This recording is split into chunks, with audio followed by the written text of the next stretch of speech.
Voice of Africa. The story of resurgent and burgeoning Africa is here, only on the Pulse of Africa channel.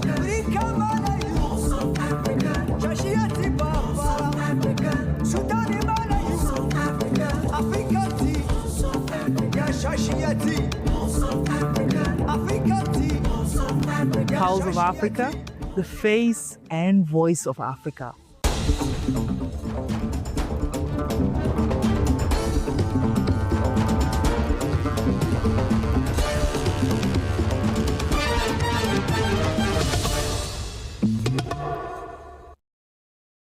Hello and greetings. I am Samia Mohammed and you're watching Pulse of Africa News. Join us for in-depth coverage of the stories influencing our region and beyond.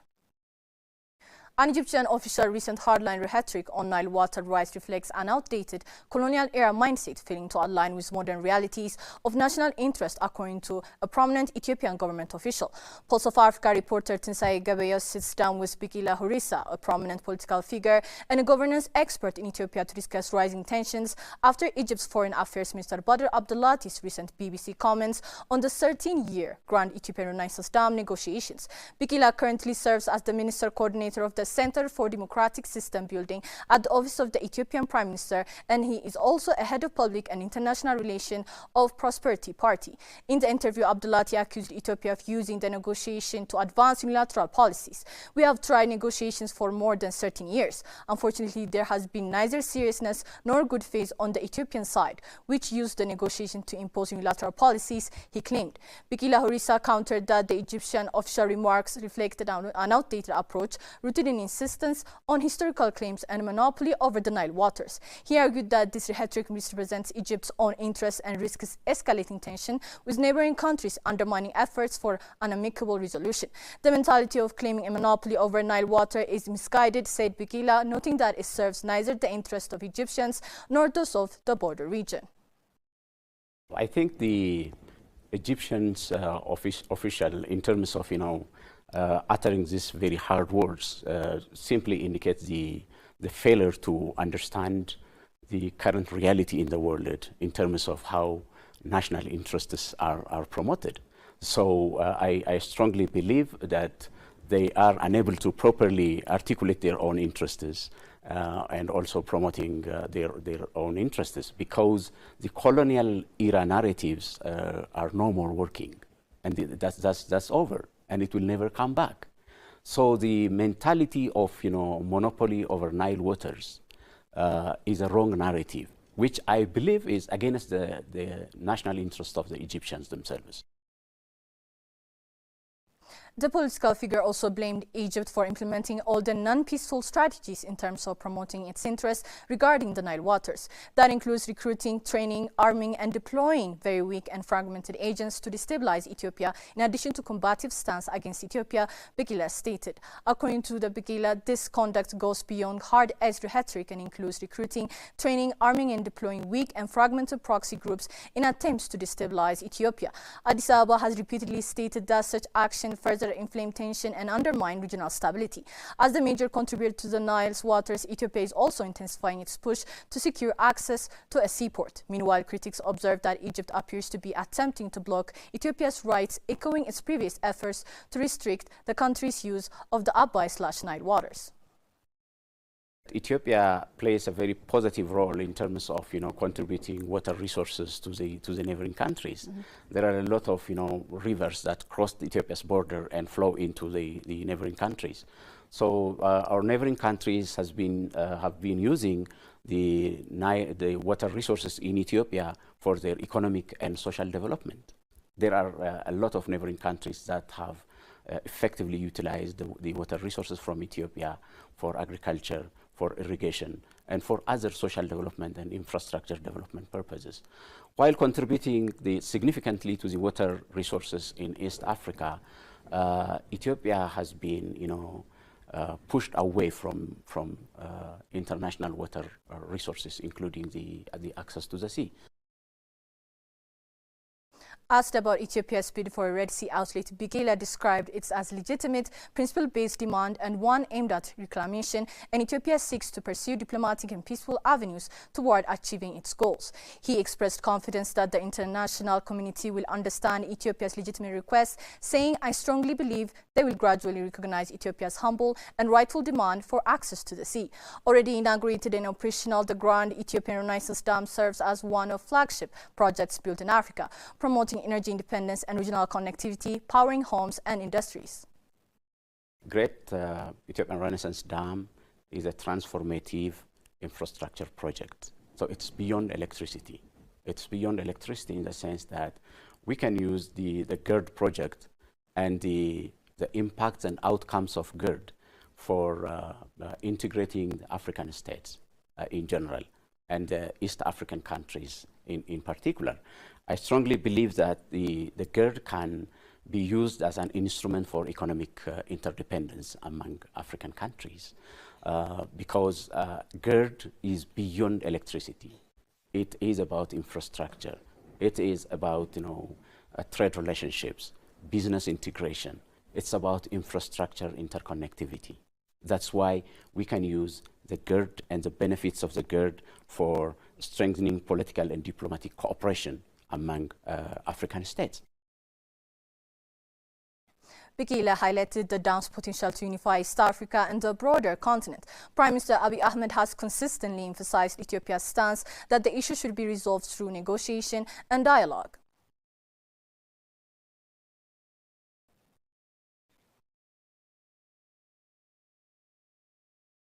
Togo's President Faure Gnassingbé has inaugurated the 9th Pan-African Congress in Lomé, delivering a strong call for a new era of practical, action-oriented Pan-Africanism. In his address, President Gnassingbé said Africa must firmly take charge of its future, declaring that the continent is no longer a spectator of history, but the actor of its own destiny. He outlined 5 strategic pillars guiding the renewed Pan-African project. The first is a strengthened Pan-Africa renewal to collectively address modern challenges such as security threats, technological shifts, climate impact and economic vulnerabilities. The second is the urgent need to reform global multilateral institutions, ensuring Africa has a meaningful seat where decisions on international governance are made. He also highlighted the importance of mobilizing Africa's own wealth, its natural resources, human capital, economic potential, cultural assets and diaspora contributions as the foundation for true sovereignty and sustainable development. President Gnassingbé stressed the inseparable unity of the continent, its diaspora and its youth, describing them as the driving forces of Africa's renewal. A key priority, he added, is reclaiming Africa's narrative and identify to foster a continent that shapes global discourse, inspires confidence, and advances its interest internationally. The Togolese leader said the 9th Pan-African Congress aims to become a defining moment for the continent, setting the stage for a united, sovereign, and ambitious Africa, one confident in its future and prepared to build balanced partnership with the rest of the world.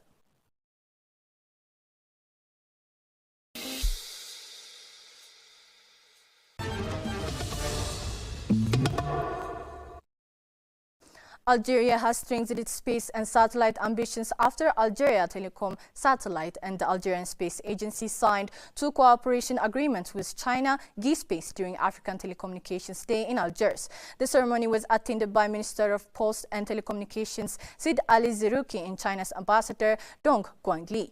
The first deal signed between ATA's Director General Taoufik Hentabli and GiSpace CEO Wang Yang focuses on developing a satellite IoT project that will enhance nationwide connectivity and support sectors such as industry, agriculture, and logistics. The initiative may later expand to other African countries. The second memorandum, signed by ASAL Director General Azzeddine Ossedik, aims to advance cooperation in low Earth orbit satellite manufacturing. The partnership is expected to build local expertise, strengthen Algeria's technological capabilities, and position the country as a growing player in Africa's space sector. GiSpace, part of China's Geely Holding Group, is known for its LEO satellite constellation and advanced manufacturing solutions. The new agreements mark a significant step forward in Algeria-China space collaboration and support Algeria's long-term goal of achieving greater technological self-reliance.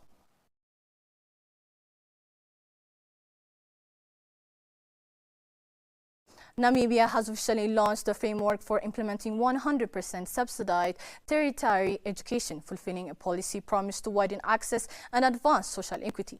A cabinet-approved subsidized tertiary education funding model is now ready for implementation, according to a statement by the Ministry of Education, Innovation, Youth, Sports, Arts and Culture Minister Sanet Steenkamp said. Steenkamp explained that while the core academic costs are fully subsidized, students remain responsible for non-tuition fees, which cover living expenses such as accommodation, meals, transport, and learning materials. According to the minister, the Namibia Student Financial Assistance Fund offers needy students a non-tuition loan of 17,000 Namibian dollars annually to lessen the financial burden on low-income families. Meanwhile, the official announced that the policy, which was originally intended for public universities and technical and vocational education and training centers, has been expanded to include private institutions to ensure fairness and inclusivity throughout the sector. To target financial aid more effectively, Steenkamp said the government is significantly reducing the combined parental or guardian income threshold for non-tuition loan eligibility from the current 500,000 to 100,000 Namibian dollars.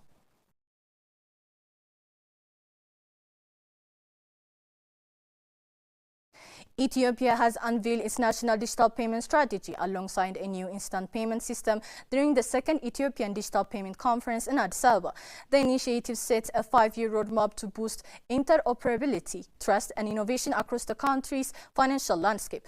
Deputy Prime Minister Temesgen Turune said Ethiopia's reforms have laid the foundation for a modern digital economy, noting that digital financial services are expanding rapidly. He highlighted that over 18.5 trillion birr in transactions are now processed annually, and that services such as utility payments have moved online due to improved connectivity and new market players like Safaricom Ethiopia.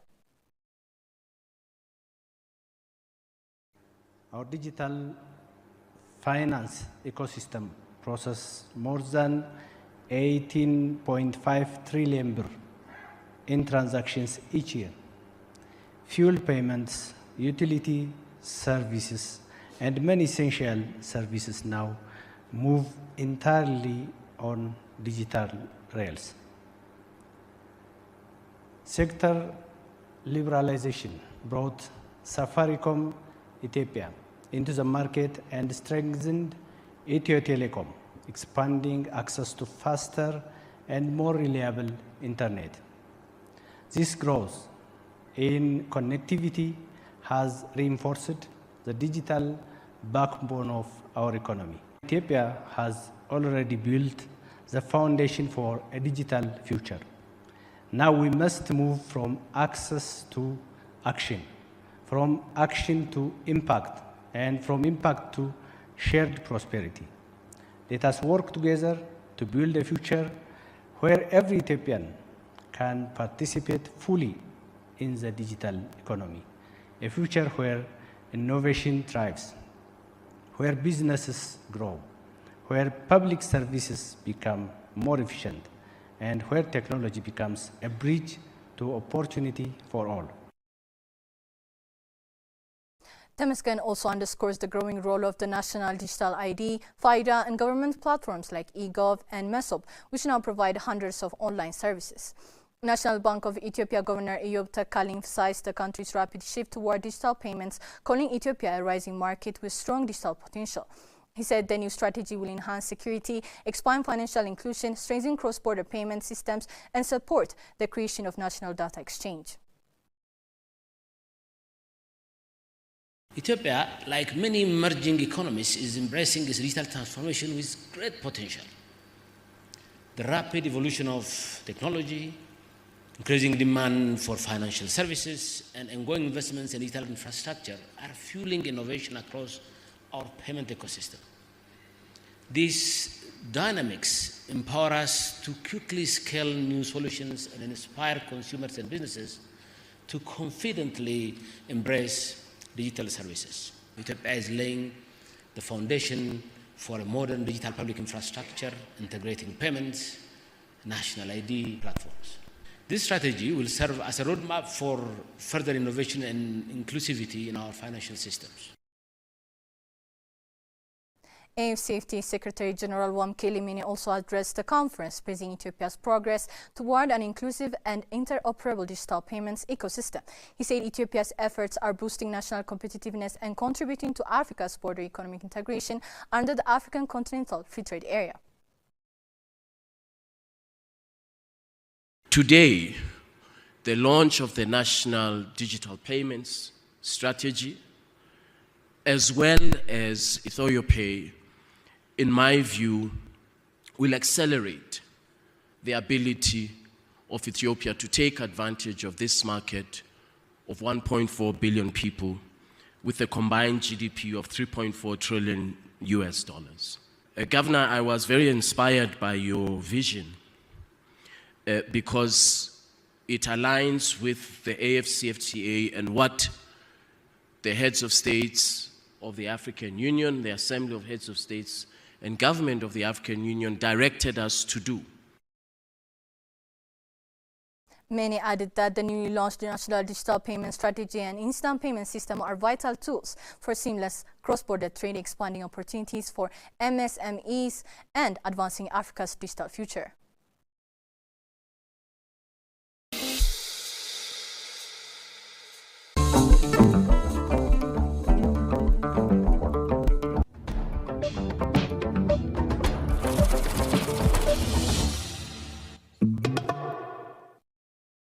Now to business news. Nigeria Central Bank has issued final license to 82 exchange bureaus under its updated foreign exchange guidelines effective November 27th. The move follows last year's major regulatory overhaul, which saw 4,173 BDC licenses revoked for rule violations. Under the revised rules, street trading of foreign currency has been banned, while minimum capital requirements for BDCs have been raised to 2 billion naira to strengthen oversight and curb illicit forex activities. The central bank said only operators listed on its official website are authorized to conduct forex transactions and warned the public against dealing with unlicensed traders, stressed that operating without a valid license is a violation.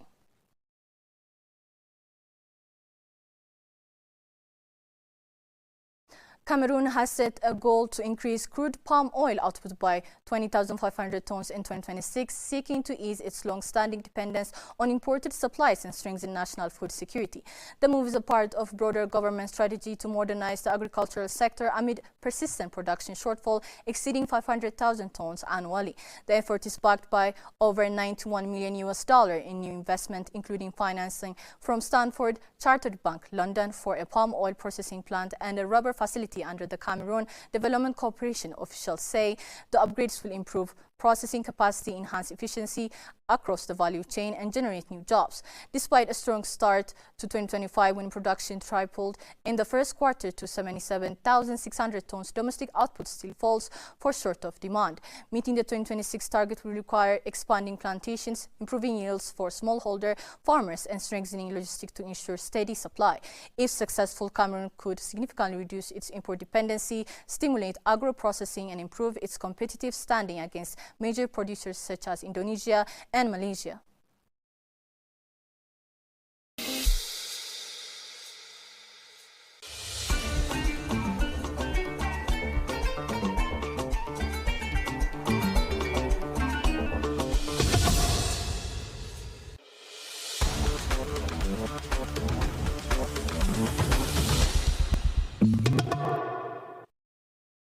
Next to sports news.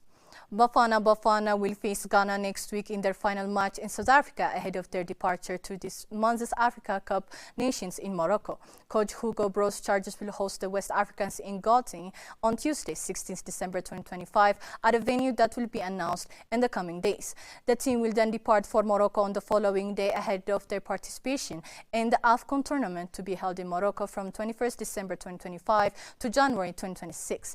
The stage is set for 24 African teams to battle it out in 9 venues, and Morocco and Cote d'Ivoire are the defending champions. Bafana are in Group B in the AFCON, and they will face Egypt, Angola, and Zimbabwe. The South Africans play their first match of the continental tournament against Angola on 22nd December 2025.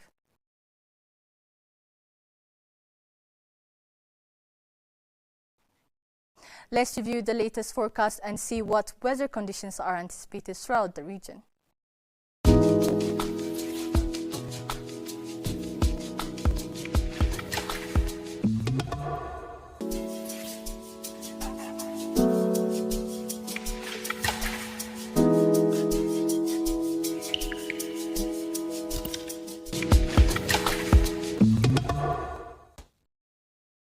That's all from Pulse of Africa News for the hour. Thank you for joining us and stay tuned for more updates from Africa.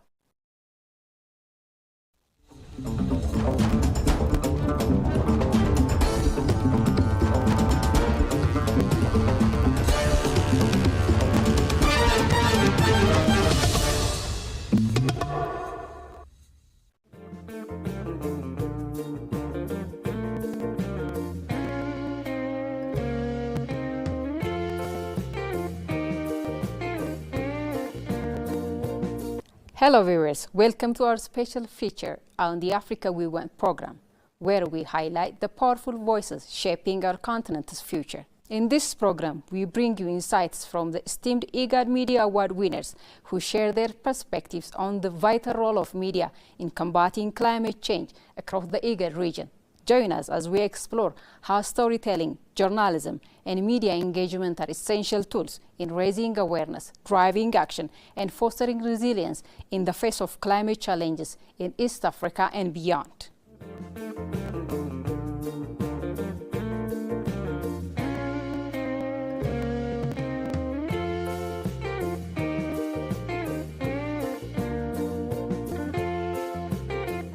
Agenda 2063 of the African Union aims to create a resilient, food-secure, and prosperous Africa through sustainable development. It emphasizes integrating climate action into development plans, transforming food systems, and empowering vulnerable groups with a focus on resilience, adaptation, and low-emission growth to ensure inclusive progress. Here is what the winners of IGAD Media Award say.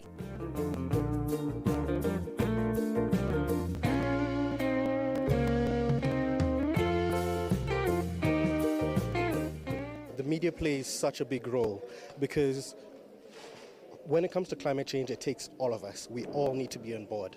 But for all of us to be on board, it takes a mindset shift. And stories change minds. So it's the role of media to continue telling stories which inspire, which touch people's hearts, but which also shift mindsets. Because when all of our mindsets are shifted, that is when we have a critical mass to change the trajectory of climate change.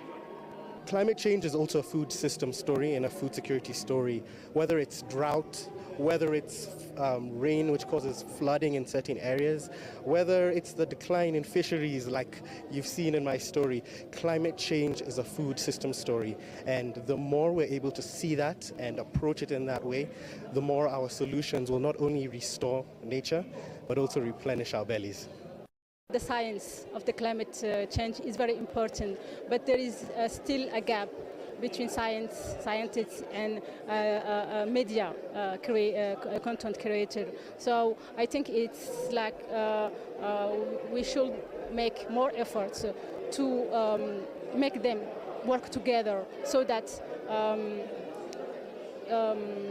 data that may seem foreign or like difficult can be understood by many people. So I think the gap between science and journalism and storytelling, we can do work on it. Media, as the media, we should constantly fight for climate change using all the media platforms, digital, TV, articles, everywhere. These days, people even use TikTok. Influencers use TikTok. I feel that's where we should really put a lot of energy in. We should push for climate change so that we should push so that climate change can be controlled in all these various regions, so that we can avoid disasters and losses of lives, losses of food, drought.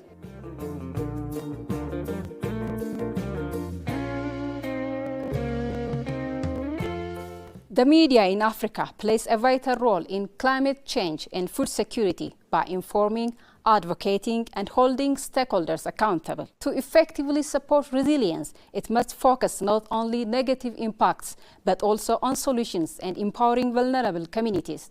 In this regard, the media professionals has also raised their point of view.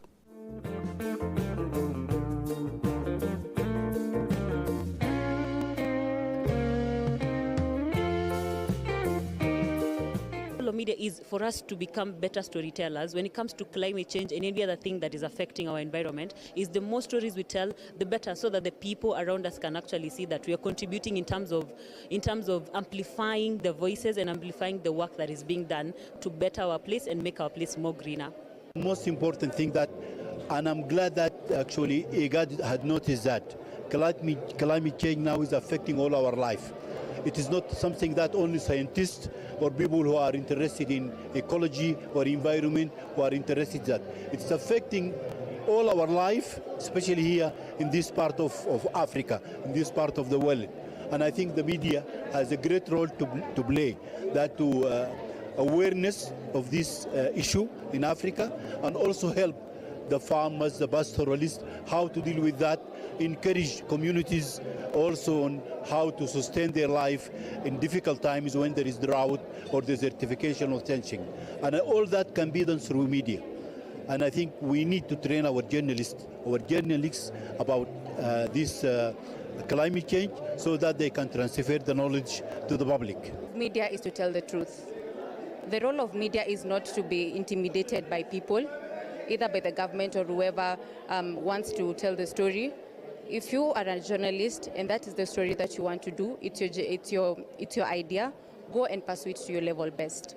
There's nothing that is satisfying that when you go, do your story and do it to the level best, that the people who are there can benefit from your story, the government can benefit from your story, and you yourself will feel satisfied.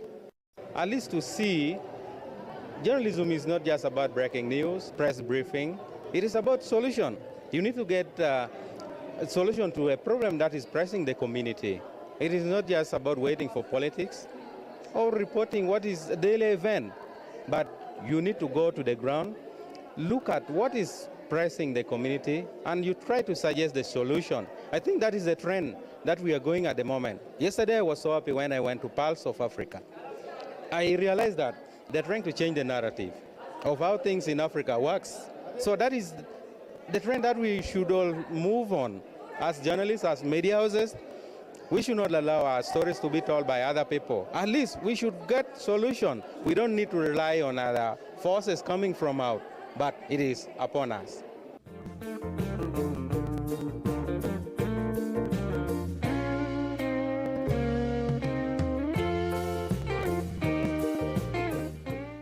The Intergovernmental Authority on Development, IGAD, emphasizes that the media plays a crucial role in tackling climate change and food security in Africa by raising awareness, influencing public debate, and encouraging collective efforts.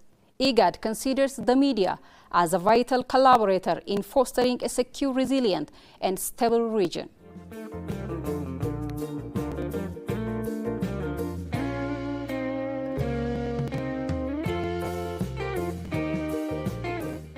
IGAD member states are encouraged to advance climate mitigation by incorporating resilience into their national policies, fostering sustainable agriculture, and enhancing regional cooperation through knowledge exchange and policy harmonization.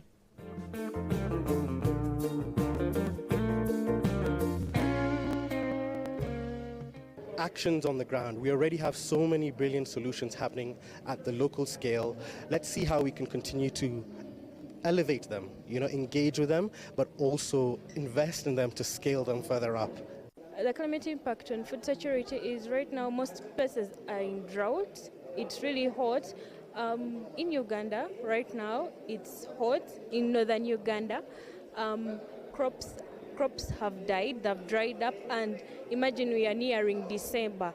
Where are these people going to get food to eat from? From nowhere, because of the climate change. The weather just changes. Tomorrow it's raining, the next day it's real drought. And not the good rain, the floods that just come and sweep away each and everything away. The fact that, for instance, from where I come from in Kenya, there's a lot of livestock coming inside the city. Now, there's drought from where they're coming from, so the fact that the pastoralist community have to drive all the way, drive their cattle inside there. So that makes their animals get to die, and this also affects the whole area and the ecosystem around our area. But also I came to see how the environment is and compare it with Kenya, how we're living. And for the leaders who are in these different countries and regions in Africa should come together and learn from one another. Ethiopia is very clean. Ethiopia has trees, something that we're lacking in Kenya, and especially in the capital city. So if we want to attract people, let alone even attracting people, if we want to have a safe community, a safe space where everyone feels, oh, this is Earth. This is not, hell for others. So it's all about, if you are leading people, be at the center of showing them that I am here to serve, like Jesus did. He was there to serve, not there to lead. So leading by knowing that environment is a key factor when it comes to your people. That is the food, that is the air they breathe. So take care of them and they will take care of you.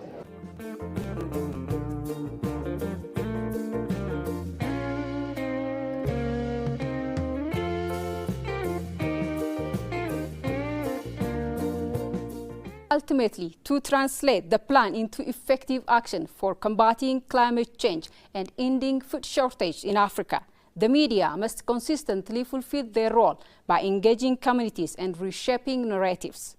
Additionally, key steps should include promoting climate-smart agricultural techniques, investing in drought-resistant crops, aligning trade and environmental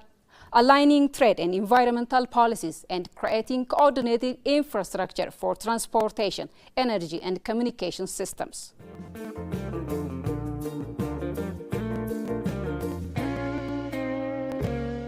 African leaders, from my perspective, need to invest in resources to help our farmers adapt.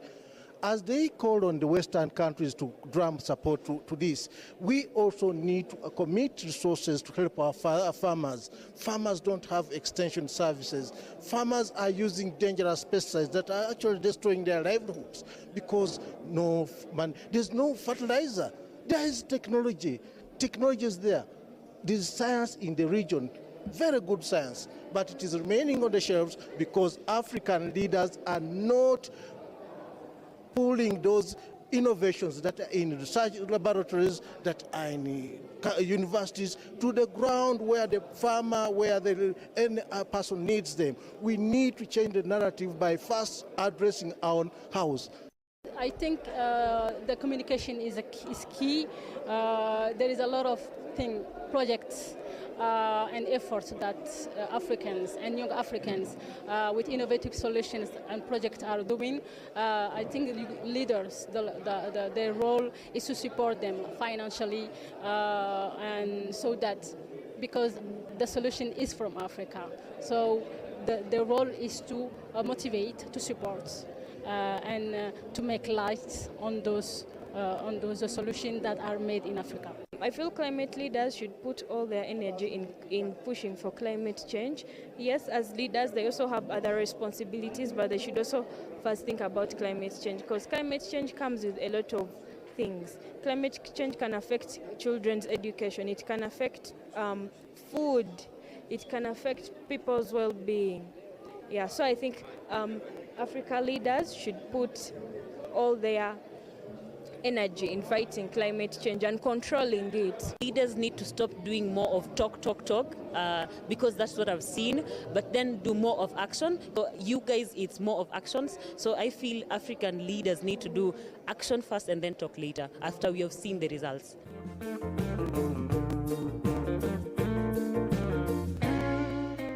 Climate change and food insecurity in Africa depends on the media's vital role in raising awareness, inspiring action, and promoting resilience.